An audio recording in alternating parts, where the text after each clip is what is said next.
नमस्कार दोस्तों, मैं डॉक्टर विनीता पांडे एक बार फिर अपने चैनल में उपस्थित हुई हूँ और आज हम बात करने वाले हैं ब्लूम के भाषा शिक्षण के उद्देश्य और व्यवहारगत परिवर्तनों का जो उन्होंने वर्णन किया है, तो उनके सिद्धांतों के बारे में आज हम बात करने वाले हैं। ब्लूम जो हैं वो एक शिक्षाविद थे और उन्होंने शिक्षा के क्षेत्र में बहुत सारे आविष्कार किए, बहुत सारी काम करने की प्रणालियों को जन्म दिया है। तो भाषा के मामले में भी उन्होंने कुछ पक्ष रखे हैं, जिनमें उनका सबसे पहला उद्देश्य है ज्ञानात्मक उद्देश्य। तो ज्ञानात्मक उद्देश्य जो है उसमें हम भाषा संबंधी विषय जो होता है उसकी जानकारी देते हैं, जैसे आपका ध्वनि, वर्ण, शब्द, पद, पदबंध, वाक्य, आशय, भाव, बोध, वैचारिक और सुबोध और सुलेख। जब हम बोलते हैं तो बच्चा लिखता है, तो इस तरह से चीज़ों को समझता है और किस प्रकार से वो पदों में उसको बांध करके उसको समझता है, लिखता है, ये आपका ज्ञानात्मक उद्देश्य में आता है। फिर इसमें शामिल है आपका पत्र, कहानी, निबंध, आत्मकथा आदि रूपों की भी जानकारी देना कि इन सभी में क्या अंतर होता है। नेक्स्ट आपका आता है कि ब्लूम का ये कहना था कि हमें औपचारिक व्याकरण का भी ज्ञान देना आवश्यक है, क्योंकि व्यवहारिक व्याकरण के तत्वों से ही बालक को जब वो परिचित होता है तभी वो समाज में विकास कर पाता है।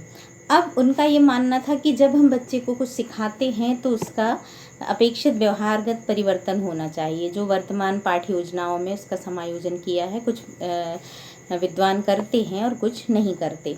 तो इसमें इन्होंने क्या किया है कि जैसे आपका है कि छात्र व्याकरण की संज्ञा, सर्वनाम, विशेषण को समझते हैं और लिंग में अंतर जानते हैं, उपसर्ग, प्रत्यय, रस, छंद, अलंकार इन सब के बारे में जानते हैं और तब जो कुछ भी सीखते हैं उनके व्यवहार में परिवर्तन होता है। तत्सम, तद्भव आदि में वो भेद कर पाते हैं। फिर उनका अर्थ ग्रहण का उद्देश्य होता है, जिसमें वो किसी भी भाषा को लिखित या मौखिक रूप से समझने की चेष्टा करते हैं और उसको अभिव्यक्त करते हैं। इसमें छात्र ध्वनि और ध्वनि समूहों को सुनकर के समझ लेते हैं कि ये किस शब्द भंडार से आया है और समानार्थी पदों को भी सुनते हैं, समझते हैं और उनमें अर्थ बता पाते हैं। विरोधी शब्द को सुनते हैं। और इसके बाद आपका अभिव्यक्ति का उद्देश्य। तो अभिव्यक्ति का उद्देश्य ये है कि बच्चा जो सुनता है उसको बोलता भी है और लिखता भी है और प्रोजेक्ट के माध्यम से उसको प्रदर्शित करता है। और लिखित अभिव्यक्ति में वो आपको चित्र दिखाता है। आपको आजकल मोबाइल पे चित्र दिखाते हैं बच्चे, छोटी छोटी फिल्में बनाते हैं बच्चे, तो इस तरह की और कोलाज के माध्यम से भी बच्चे आपको चित्र बनाते हैं।